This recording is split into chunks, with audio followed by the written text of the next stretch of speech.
ಇವತ್ತು ಭಾನುವಾರ ಯಾವ್ದು ಬಾಡಿಗೆ ಬರಲ್ಲ ಅಂತ ಮನೇಲೆ ಕೂತಿದೆ. ಅಷ್ಟ್ರಲ್ಲಿ ನಮ್ ಸೆಂಟ್ರಿಂಗ್ ಅಣ್ಣ ಫೋನ್ ಮಾಡ್ದ. ಹೋಗ್ ಮೆಟೀರಿಯಲ್ ಏನೈತೆ ಅಂತ ನೋಡಿದ್ರೆ ಇಷ್ಟೇನೆ ಬೋಲ್ಟ್ಗಳು ಒಂದ್ ಸ್ವಲ್ಪ ಐಟಮ್ಗಳು ಎಕ್ಸ್ಟ್ರಾ ಹಾಕೊಂಡು ಹೋಗ್ಬೇಕಾಯ್ತು. ನನ್ಕಿಂತ ಅರ್ಜೆಂಟ್ ಇವ್ರಿಗೆ ಜಾಸ್ತಿ ಇತ್ತು. ಅದಕ್ಕೆ ಗಾಡಿ ಹಾಕಿದ ತಕ್ಷಣ ಟಕ ಟಕ ಟಕ ಅಂತ ಲೋಡಿಂಗ್ ಮಾಡಕ್ ಸ್ಟಾರ್ಟ್ ಮಾಡ್ಕೊಂಡ್ರು.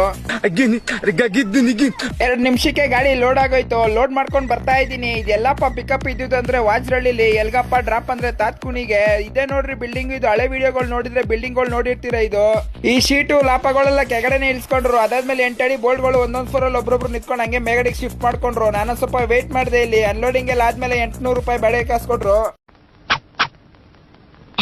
ಅದಾದ್ಮೇಲೆ ನಮ್ ಸ್ಟ್ಯಾಂಡ್ ಇಂದ ಇರೋ ಲಾಟ್ ಹತ್ರ ಬಂದೆ. ಅಲ್ಲಿಂದ ಒಂದ್ 10 ಬ್ಯಾಗ್ಸ್ ಸ್ಯಾಂಡ್ ಹಾಕೊಂಡು ಹೋಗ್ಬೇಕಾಯ್ತು. ನನ್ ಮೇಲೆ ನಿಂತ್ಕೊಂಡು ಅವ್ರು ಕೊಡ್ತಾ ಇದ್ ಮೂಟೆ ಎತ್ತಿದ್ವಿ ಹೊರಗಡೆ ಇಟ್ಕೊಂಡಿದ್ದೆ. ಅದಾದ್ಮೇಲೆ 2 ಮೂಟೆ ಎತ್ತಿ ಅವರೇ ಗಾಡಿಗೆ ಹಾಕ್ಬಿಟ್ರು.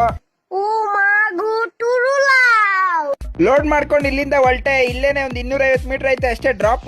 ಬಿಲ್ಡಿಂಗ್ ಹತ್ರ ತಗೊಬಂದ್ ಹಾಕ್ದೆ. ಒಬ್ನೇ ಅಣ್ಣ ಅತ್ತಾಗ ಎಳ್ದ್ ಬಿಸಾಕ್ಬಿಟ್ಟ 10 ಮೂಟೆನು ನೀಟಾಗಿ. ಬಿ ಬಾಡಿಗೆ 250 ರೂಪಾಯಿ ಬಂತು.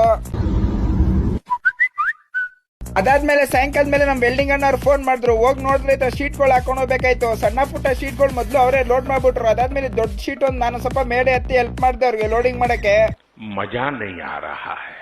ಲೋಡ್ ಮಾಡ್ಕೊಂಡು ಹೊಲ್ಟೆ ಅನ್ಲೋಡಿಂಗ್ ಪಾಯಿಂಟ್ ಕಡೆ. ಅನ್ಲೋಡಿಂಗ್ ಇಲ್ಲ ಒಂದ್ 200 ಮೀಟರ್ ಐತೆ ಅಷ್ಟೇನೆ. ಗಾಡಿ ಎತ್ಕೊ ಬಂದಾಗ್ದೆ ಬಿಲ್ಡಿಂಗ್ ಹತ್ರ ಇದೆ ನೋಡ್ರಿ ಬಿಲ್ಡಿಂಗ್. ಯಾಕೆ ಗೊತ್ತಾ ಮಾಡಿರೋದು? ಮಳೆ ನೀರು ಅಥವಾ ಬಿಸಿಲು ಡೈರೆಕ್ಟ್ ಆಗಿ ಮನೆಗೆ ಹೊಡಿದೇ ಇರ್ಲಿ ಅಂತ ಇಲ್ಲಿ ಓನರ್ ಮತ್ತೆ ಲೇಬರ್ ಸೇರ್ಕೊಂಡು ಅನ್ಲೋಡಿಂಗ್ ಮಾಡ್ಕೊಂಡ್ರು. ಈ ಬಾಡಿಗೆ 250 ರೂಪಾಯಿ ಬಂತು. ವ್ಲಾಗ್ ಇಷ್ಟ ಆಗಿದ್ರೆ ಮಾತ್ರ ಲೈಕ್ ಮಾಡ್ರಿ, ಫಾಲೋ ಮಾಡ್ರಿ. ಈ ವ್ಲಾಗ್ ನ ಎಲ್ಲಿಗೆ ಎಂಡ್ ಮಾಡ್ತಾ ಇದ್ದೀನಿ. ಮತ್ತೊಂದು ವಿಡಿಯೋದಲ್ಲಿ ಮತ್ತೆ ಸಿಗೋಣ. ಓಕೆ, ಬಾಯ್.